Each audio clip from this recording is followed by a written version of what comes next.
Fabriklarga qarshi uchrashuvda, shuningdek Sayfiyev ham o'ynaganda, u ham bugun yo'q. Bugun albatta Timur ham biroz tarkibda o'zgarish qildi va taktikada ham. Yo'g'iga yaxshi o'yin nazoratini oldi futbolchilarimiz. Borgan sari bosimni aynan vakillarimiz tomonidan bo'layotganini ko'ryapmiz. O'yinning dastlabki 10 daqiqaligida, lekin teng o'yin guvohiga aylanayotgandik. Qatar hattoki sal faolroq ham edi. O'ng qanotdan yaxshi mana to'p o'tdi va zarba! Qanday shedevr ko'ryapmiz! Wow! Super gol! Turg'unboyev hamma o'rnidan turg'izib yubordi bugun.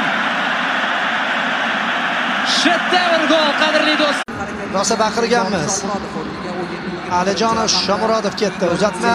Darvozabon to'pni o'tkazib yubordi. Va gol!